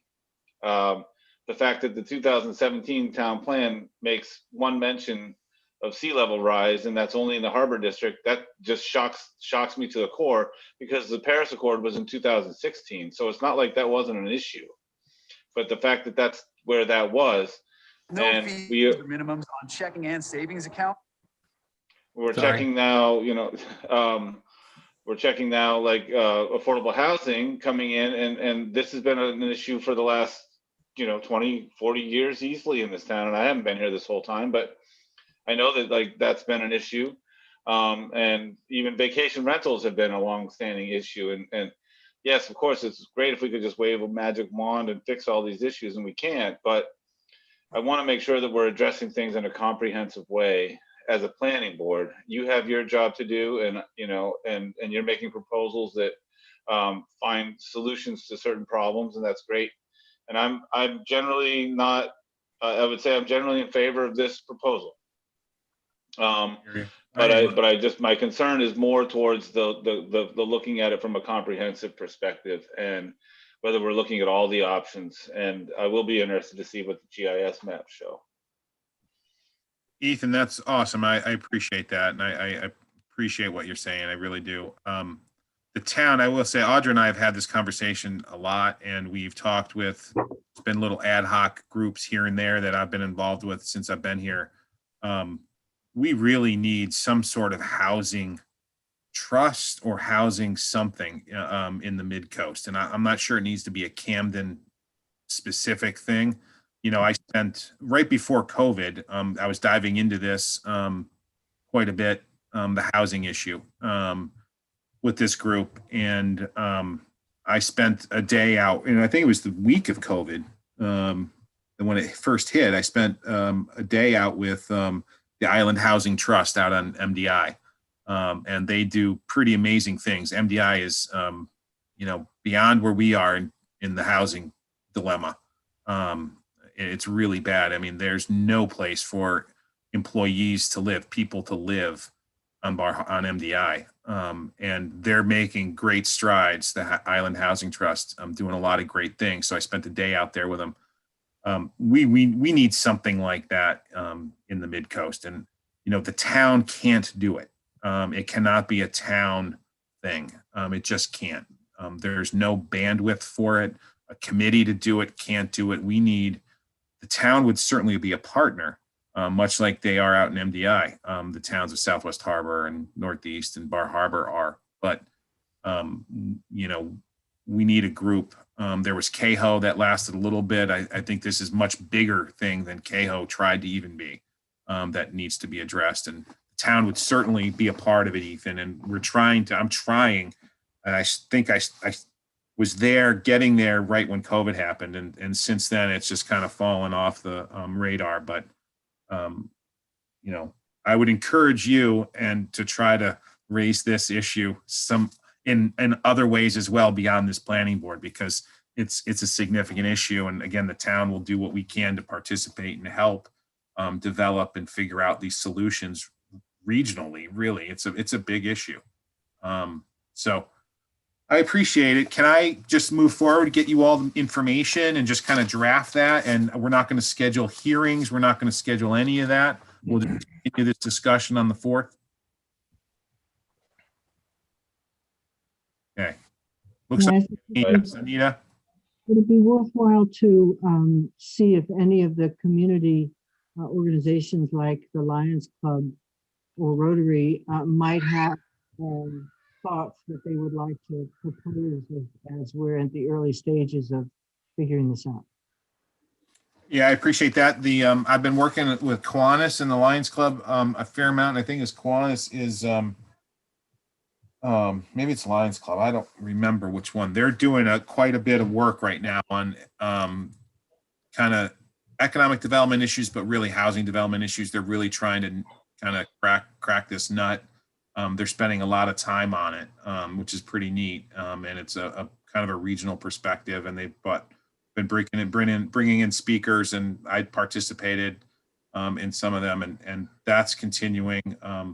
You know, Camden's pretty fortunate. We've got some pretty amazing people that care a lot, have a fair amount of wherewithal to help support certain things. And, you know, I'm just hoping that the region can somehow kind of band together to support something like this, you know, moving forward. So that's that. So I'll move forward on that one, if that's all right. And we can continue this discussion. And I'm certain, Ethan, I'll have these conversations and Mark with the select board and Audra on how we address some of these things. And it's certainly something that needs to be addressed comprehensively. Ethan, I don't disagree with that. I'm one person trying to do something here on this one side of it. So, but I'm certainly going to be a part of the broader conversation and plan that happens and moves forward. Sound good? All right. Sounds good. And I hope that didn't come across as chastising. I definitely feel like you're doing what you can. It didn't at all. All right. Next one. Pretty easy. Nothing's easy, right? So I'm sharing the screen again. And if you all, those that are new, and if you voted in November, which, did we do this in November? No, we did this in June of last year. I was going to say, I'm sure most of all you voted in November this year. We got June of last year at town vote. This area that I'm pointing the arrow here, this all used to be not all of the B1, but it's kind of this area up to here, which includes Knox Mill, and the parking lots that the town is leasing. And the wastewater treatment plant is right here. This would be the middle school. And so this area right here was BTR, Business River Transition, I think is what it stood for.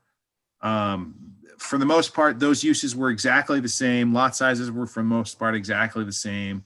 Development standards are for the most part exactly the same as B1. And this did facilitate reduce some lot size requirements for residential in this dense area. We all know this is super densely developed. This are for the most part of downtown. So what we did was we just kind of extended the B1 up to include the area that was BTR and got rid of the BTR zoning district entirely from our zoning ordinance and our zoning map. That's what we did. Voters voted for that last June. I think it was like 78% or 84% of the vote was in favor of doing that. And if you look at this one section of village extension, This is, or village, sorry, is village zone. This is still the wastewater treatment plant. This is yellow here. Bounded, that the area that I'm just kind of circling is wastewater treatment. Planning board approved the project there, the new wastewater treatment project. You guys approved that this year, October, I think, maybe before then. And this area is developed as well, at least portion of it, in the wastewater treatment facility. And there's a big storage building back here, a big, very big parking lot. And so the development wastewater treatment plant crosses this zoning boundary, if you will. So the lot is divided, not quite in half, but it kind of looks like half, but there's more acreage that's in the B1 than in the area.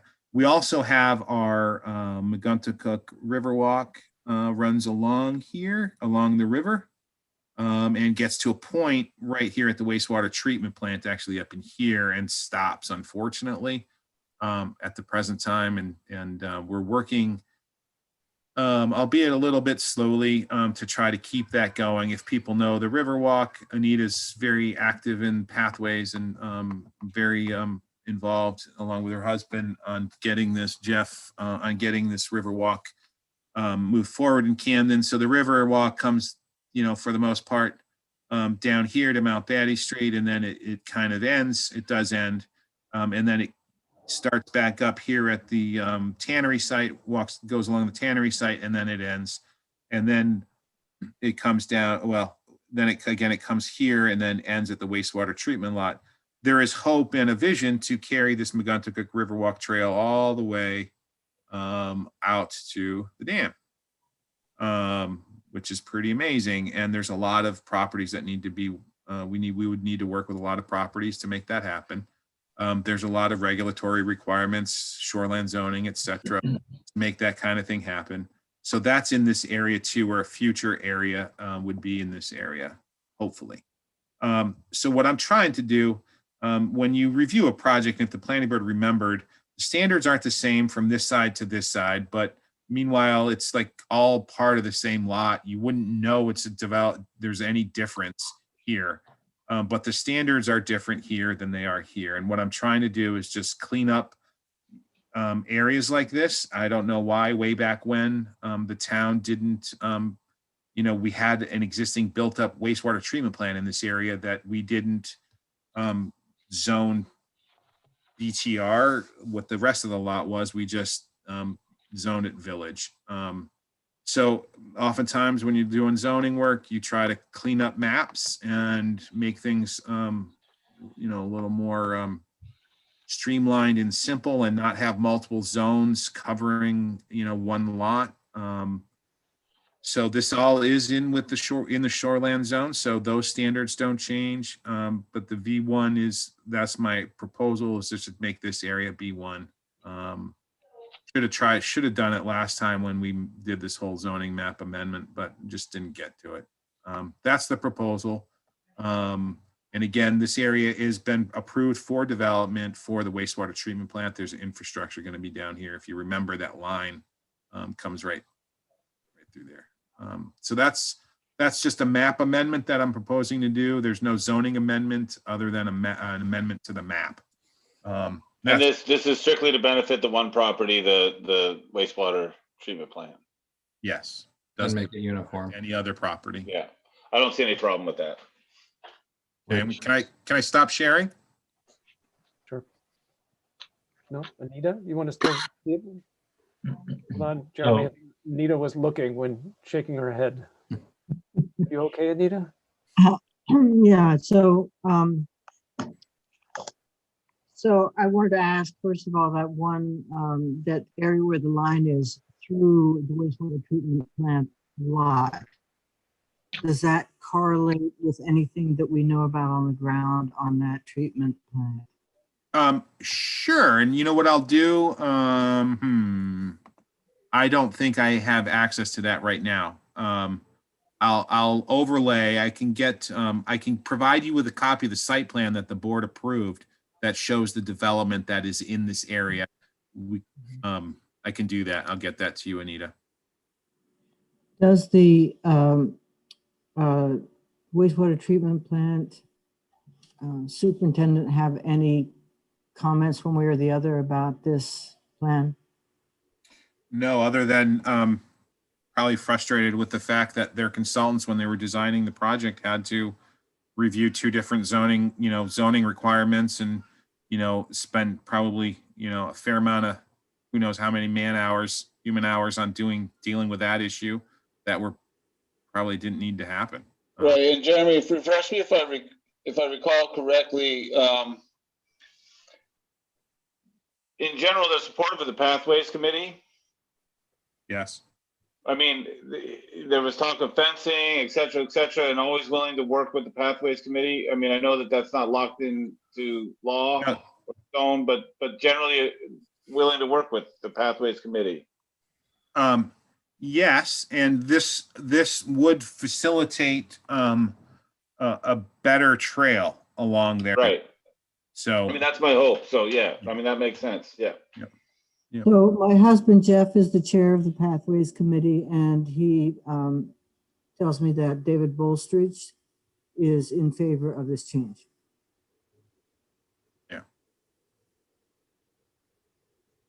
So Jeremy, how does that affect the pathway? Actually, it would have let the setback be much closer, the walkway be much closer to the river than it would currently be allowed.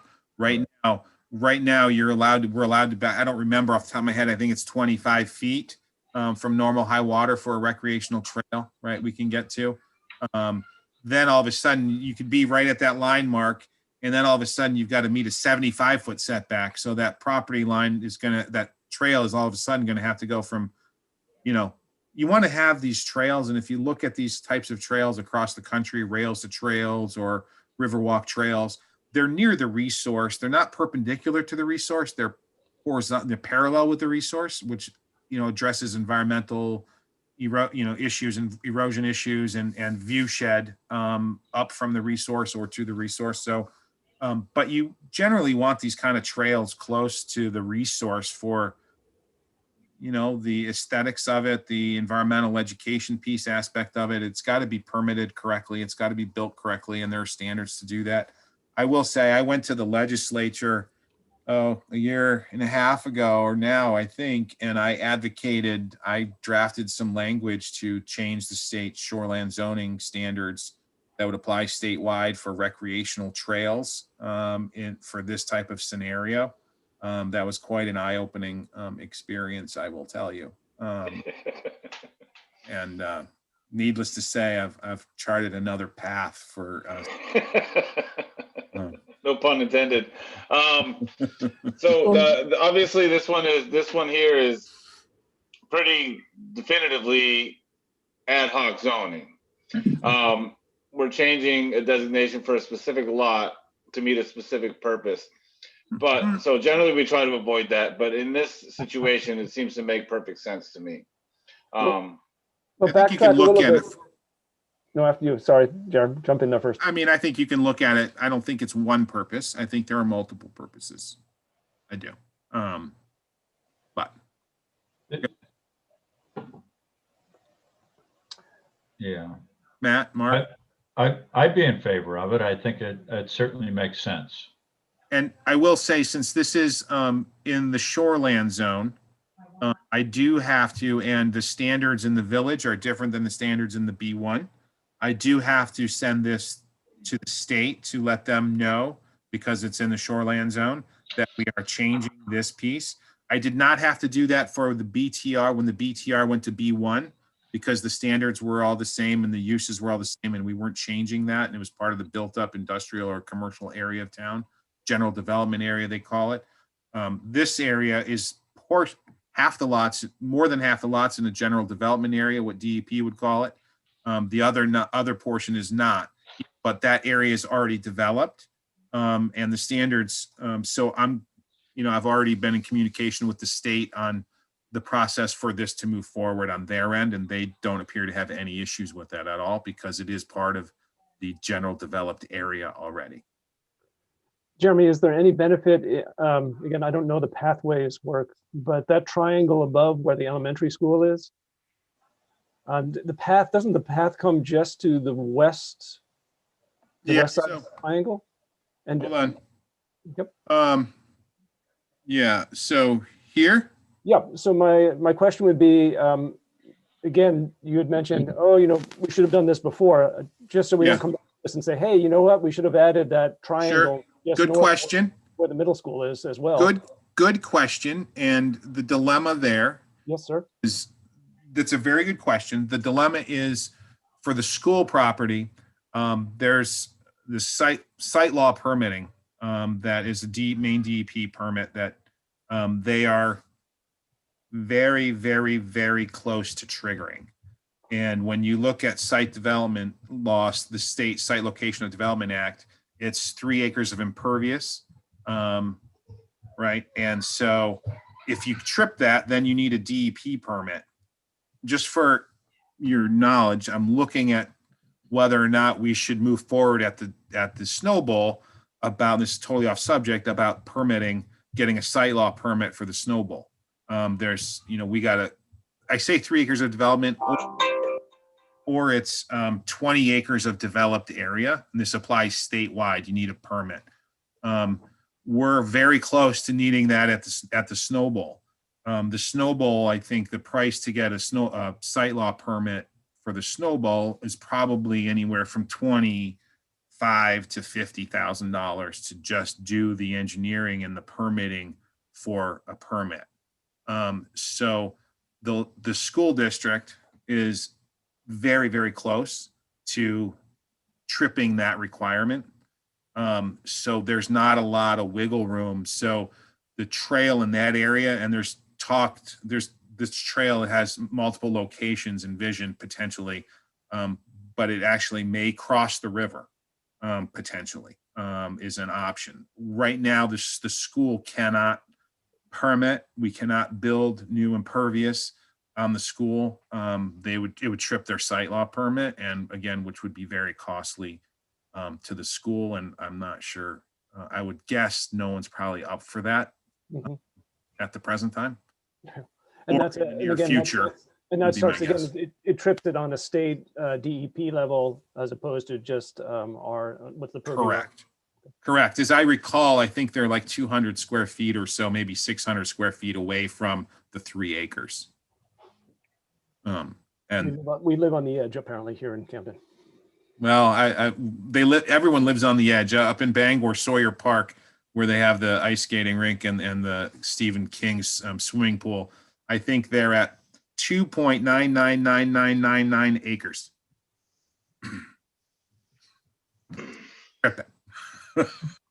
They're living on the edge. My gut says is they're over 3 acres. That's a good answer. Yep. So again, we'll take that small parcel that will be the second half of the sewer treatment plant as opposed to the triangle to the north. Yeah. And not trigger any further Yeah. statewide. I've had these discussions with the school and, the superintendent and their consultant. And I mean, they'd love to be able to try to participate. They just can't. There's just no availability for impervious surface right now. I'm sorry, Anita, I cut you off. Could you clarify why the gravel path is Sure. qualifies? Yeah, DEP site law requirements, structure is defined as anything that's not vegetated. Anything. Anything that's not vegetated is a structure under site law. So Hold on, let me just clarify one more thing on site law. I've been in conversation with DEP about this issue for a long time, and they've got a new person in Augusta that I've known a long time and have worked with, and I've discussed this very issue with them, and I've discussed the issue of snow bowls, mountain bike trails, the issue of the Sunrise ATV trail that goes down east. I've talked to him about the mountain bike trails that are happening up in the Millinocket region and the mountain bike trails that are happening up in Carabasset Valley. And I said, are you guys seriously permitting these things under site law? Because if you look at the law, they're more than 3 acres of structure. Even though they cross multiple lands, there's something called common scheme of development in the law. And I said, you got to permit these, and you're not. But we're trying to do some trails locally, and there's got to be something to give here. And he tells me just the other day that he's in the process of drafting some rule changes for site law that would exempt certain types of recreational trails from site law permitting. So for the school purpose, it may not impact them site law wise down the road. And getting things through the legislature, rule changes like that can be years in the making, but at least DEP is now thinking of it. Mount Abram out in, I don't remember where they are, Brownville Junction, Brownfield, Western Maine. They've got quite the mountain bike trails going on too. So it's a big issue for the state. And I think at some point they're just going to have to exempt these kinds of trails from site law. Would you see that as 5 years down the road or so, or lots? I'd say probably sooner than that, hopefully. I mean, these things are taking off. I mean, you know, this is where people want to be. They want to be outside recreating, and they're on their mountain bikes and they're on their ATVs, and it's what they do in Maine. It's what we do, and more people are doing it. It's an economic driver, you know, for a lot of these regions, and I think it could be even a bigger economic driver for the Camden Snowball. But it's just me. Is there a way that members of this group or members of the Pathway Committee or anybody, other citizens can encourage that change and write in or whatever it is? I will let you know when that opportunity happens. Okay. So to stay on point, I guess, Jeremy, I'd be in favor of this change. All right. Sounds good. I will get a map again and I'll show you where. Anita, I'll send onto the board just the area so you can see on an aerial photograph what's currently developed in the village, and then I'll send you a copy of the approved site plan that shows the area that is going to be redeveloped when they do the wastewater treatment plant. I see. And where does the what do you call it? The line for the wires relate to the lot that you're looking at? The high tension wire. I don't know off the top of my head, but I think it's probably at that line. On Right about there, Anita. On the school side? Yeah, I think it's right about there. If you were at the telephone poles where the Osprey hang out and just went towards the river, I think that's probably where that is. But we'll see it. You'll see it on the maps, Anita. Okay. Sound good? Sounds great. Anyone else? No? Pat, Andy, Christo, Anita, you guys, you all right with all this? So far. Drinking from the fire hose. Yeah. Something about the frying pan. What they're like, what did we get into? Yeah, I know, right? But I think, All right. you know, but Mark started with the whole paint drying. I know. He kind of I'm set the telling you, bar. Who started talking about short-term rentals? That's where this meeting went. That was Mark. No, Sorry. I was going. Sorry. No, I it's know. all good. All good. Paint drying. All right. So let's have a meeting. February 4th will be our next meeting, and I'll have some stuff to you by then. I know that there is someone that would like to do a zone amendment to the CR out towards the state park. I can't move that forward on my own. It's not gonna be a town one. I'm gonna see where he wants to go with it. That's to add some different uses out in the CR, again, by the state park. So Is that an individual property, commercial property? an individual property, yeah.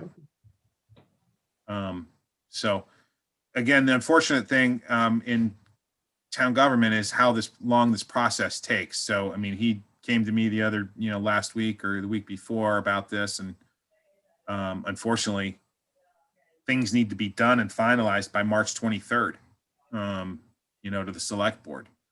So that process, I don't know if we'll be able to move that one as quickly as I'd like to be able to move them. I almost feel like at some point we need to ask the select board to say, okay, we know we don't like special town meetings, but for zoning ordinance amendments or something, is there a way to try to do something in between regularly? Because it's hard to just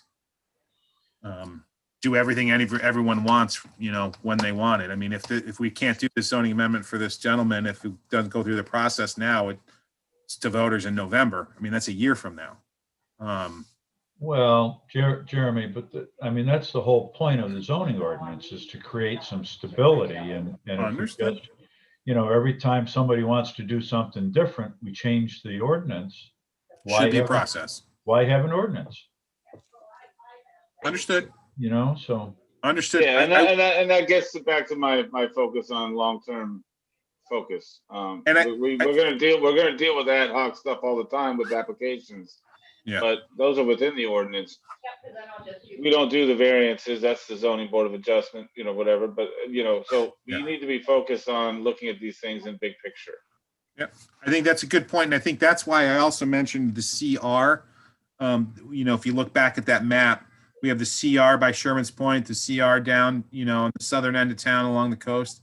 And then you've got the CR, you know, up there north of the state park, by the state park. And it's very different than the rest of the CR. So I think when you talk about comprehensive or look at a big picture, you know, that's probably the way to look at something that he would like to do, is looking at big picture. What do we want the CR in that area of town to be, as opposed to the CR in the other area of town? Because Right, well, and so his approach is to come to the planning board, right?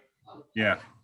Well, his approach is, at any time, any property owner, anyone can come to the board and say, I want you guys to amend the zoning ordinance in this way. That's right. He can do that. And then we can do whatever we will with that. Correct. Correct. Good point. All right. 10-4. Great. Thank you, Jeremy, for all your work. I Yeah, know it's a lot and sometimes thankless. it's all good. Thank you, Jeremy. Yeah, and 7 o'clock. I thought this was going to be a quick one today. We knew better. Perfect. Sorry, I'll take some of the blame for that. All good. Never tell Thanks, your Mark. family it's going to be a short one. Yeah, well, I did that already. My wife's like, what? I just got a text. It smells good in the house. Yeah, right. I had to step out for a minute to start cooking dinner, so.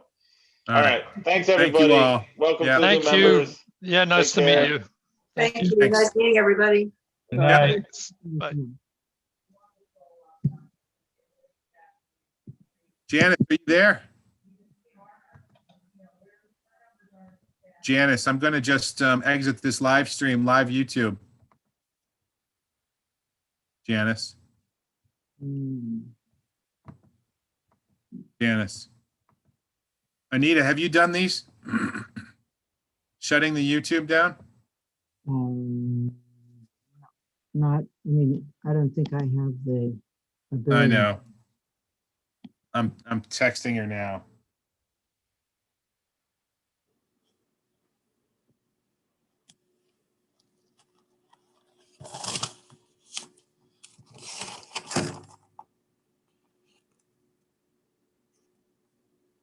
That must be the way, right?